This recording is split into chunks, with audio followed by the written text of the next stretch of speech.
Ngondo mfoka Mncango, usibonile isimo sale khaya. Kuthini ukuphawula kwakho? Mfowethu isimo secingwane sibhlungu angisho nje lokho. Mhm. Umuntu ke ongawakhulanga emakhaya engahleka Mhm. noma enze ihlaya ngomacingwane. Yes. Ngizothi mina qina mfowethu. Mhm. Umacingwane ke indoda esiphila nayo. Yes sir. Ekade saphila nayo futhi. Mhm. Esingahlangani manje emgwaqeni. Mhm. Ekade sasiphila nayo. Yes. Uma kwenzeka into enjengale egcekeni ekhaya Mhm. iyasithinta sonke. Mhm. Angisho nje futhi ukuthi mfoka baba umsamo siyawuhlonipha thina kwaZulu. Yes. uNkulunkulu wethu lapha emsamo. Mhm. Sihlonipha ngendlela yokuthi uma singena kwagogo sikhiphe icathulo. Yes. La sisiza khona impepho sikhiphe icathulo bese siyahlonipha. Yes. Kubula kumuntu omZulu noma waseAfrika ucabanga ukuthi khona umuntu ongashisa la kuhlala khona idlozi lakhe. Ubula. Mhm. Mhm. Angikholwa ukuthi umuntu osile ekhanda engenza amalekesha njengalawo ukuthi khomba vela suke nje ekseni ayoshisa la khona cishe khona inhlanhla. Ngoba kwa indlela kwagogo cishe khona inhlanhla. Mhm. So usho lamazwi baqonda ukuthi umacingwane ushisa inhla zakhe. Ngoba ukuphila kwakhe kulela emsamo Yes. awukwazi ushisa la uphila khona. Futhi usayibulala phela ngamanye amazwi. Nanokuthi mfowethu angisho ukuthi le narrative yokuthi mhlawumbe umuntu mayehlala endlini zotshani bacabanga ukuthi wahluphekile. Hayi bahambe kabi. Akukhona ukuhlupheka. Ubuthina lobu. Yes.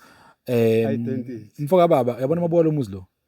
Ngibuka ngibala izindlu mina la. Mhm. Mhlambe zu11 Yes. izindlela ekhama ngebala zonke. Mangeyona more than 11. Yes.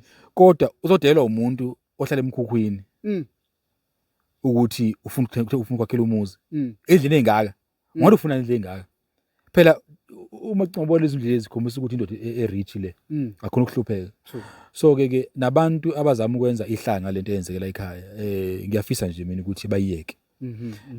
Akumele sihlekise ngobhlungu bomunye umuntu. Yes. Ngeke ngasho earlier ukuthi umacingwane usenenselelo Yes. yokuthi nothi okwenzakaleni lo muzi kumele ugezwe ngoba kumele avala umkhokha. Yes. Umkhokha lo umkhokha kwaZulu akuvele usho umuzi nje. Ngani even umuzi ushiswe ukuthi nje bekade kushisa utshani endleleni kwase kusho umuzi uyagezwa ngoba kusefaka umkhokha Yes. ukusha kwendle egcekeni ekhaya. Mhm. So ke yikho ngithi abantu abahlonipha ikhaya la kwamacingwane bamhloniphe na njengomnomzane wekhaya hloniphe nabala ikhaya abadala uyabona thina nje sizothi njengomncwango ngizothi mfowethu akaqine lokho kwenzakalile kukhombisa khona ukuthi uma uhamba endleleni Yes. mfoka baba izitha uyidala ngoba khona oyenzayo kufuneka wazi mongenalo mongezi lutho ngeke ube nesitha. Yes sir. Mawuhle ekhaya uthule ngeke ube nesitha.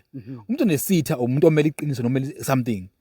If you stand for something you will have enemies. But if you stand for nothing Yes. you have no enemies. Into engifisa ukuzwa knowing very well ukuthi uMacingwane he's an activist. So kune project vele a massive project ababhizi ngayo.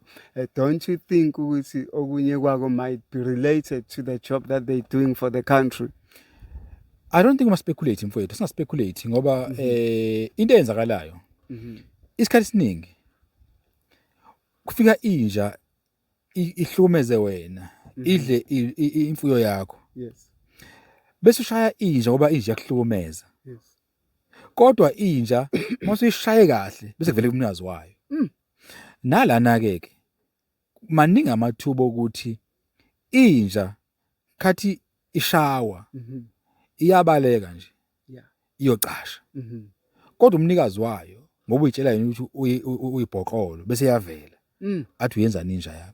Kodwa ke igwala liveli ngezi kwazi zokubusa inja yami uyenzani. Yeah. Ligegeleza ngemuva. Ngoba nawe usungazi nje kabani ushaye nje ungayazi nawe kodwa umnikazi wabe eyayiveza kodwa fanele ngaqondi ngqo enze into eyenzekala ngoba kune possibility yokuthi ukubesha umacingwane nayo njengensizwa uyahamba nesitheni ngezihlukene aka speculate ukuthi ngabe kwenzakaleni ngani noma na yini kodwa mawubheka kulesimo sama illegal foreigners. Yes. Unfortunately one mayengena ezweni lethu ayagwaza emaborder kunabantu abenefiting ngongena kwabo mayefuna home affairs ayagwaza kusanda kuboshwa umuntu nje manje okuthiwa uhlomule imali inqwaba yemali emamiliyoni ebekwasa abantu home affairs ebenzela ama visa. Now 2 kunamaphoyisa omeleza umsebenzi wangawenzi ngoba yakhokhelwa. Kube nabantu abadayisa izitendi noma barentisa izitendi zabo kuma foreigners. Emva kwalokho kube nabantu ababiza ngabantu abavikela ama foreigners abakuthiwa expression fee bavikela abantu abakhokhelwa. Now uyabona ukuthi ke before ufike kwi foreigner kunabantu abaningi abathintekayo la. Kune-cartel. Yes yabo. So kunabantu abaningi abathintekayo lana okumele uhambe ube deep ukuthi ngabe ngempela ufika aphi la. Ngoba labantu abaphambi kwakho ungabheki la bheka le emuva bese ubuya nayo. So yikho ngithi lempi kahle ya medical foreigners akuyona impelula. Abantu can think ilula ubuke the reaction even from South Africans were beneficiaries of the system. You wanna fuck oqala athi kuhlonyezwa abantu athi we are being xenophobic. Ubuza ukuthi na how can you be xenophobic if you love your country? Because nasemzini wakho nje mfoka baba ngeke ucwasa omakhelwane uma uthi la emzini wami nginomthetho. La emzini wami asichami phambi kwendlu. Bese kufika umuntu wakomunye umuzi achame egcekeni ushaya umthetho wena kuchanywa egcekeni. Now ungathiwa umzonda kangani mawusicha mfowethu ngoba uphuma uthola ekhaya sicela uqheleke la ekhaya uphuma ngegede ngoba awukwenzi kwenziwa la ekhaya. So noma ungenile umuntu mayefohlile nje kubiwe la kubiwe la uyabona nefence konke la. Umuntu mayengene lapha so ukufohla lokho ngoba kunegede ngala. Now umuntu ongene ngala efohlile useyicriminal ngoba uyeka igede wangena ngentuba wabona ucingo. So osokusho manje ke sokumele manje ke siyibheke le nto le ukuthi isho ukuthini kahle uyabo. So yikho ngithi mina mfowethu emfoka baba kubalekile ukuthi sihloniphane futhi sikubheke ukuthi bekubalekile ukuthi abantu bangaphandle siyilwe impu yabo ukuba buyele emazweni abo ngoba ungena kwabo ngaphakathi mfowethu badala inkinga eningi. One, they end up selling ama drugs. Uyazi mfowethu kunenye umfana who was note nje ntshotha lapha na la ngihoza khona ebusiness engilenza lapha eNtuzo. Lo mfana udliwunga nama drugs. Yabona ebhlungu lo mfana sithema sixoxa naye phela siyaxoxa thina sixoxe nje kancane yabo. Enqoni yethu naye wakuveza ukuthi hayi man ama drugs yiwona amenza into le. Uthi lo mfana uma engayidlanga ama drug awadlayo akakwazi ukuphila. So ngamanye amazwi uthi kumele aspend 150 rand every day for these drugs. Remember unemployed.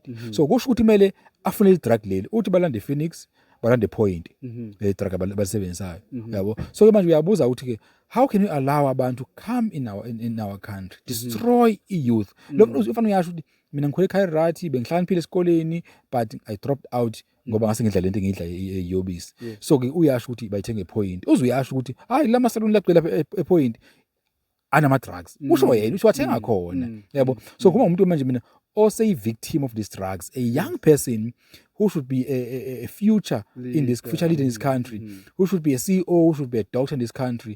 But what happened? Kuyabuya kuthiwe thina South Africans ngamavila senzile ukuthi kanti sigcwele ama drugs befike bona bethi imisebenzi njalo manje university lecturers yibo abangaphandle yindaba kuthiwa thina asiwonke academic asifuna ukufunda yabo sithathanda ukuphuma sonke umsebenzi engasile bona baba odokotela baba ama accountant and all those things laba basuka ngaphandle. Fine, banye bawo yes beza ngendlela efanele but bese abaningi abuse the system bese besilimaza keke njengamanje umqondo wabantu intsha ibulewe ngamabomu.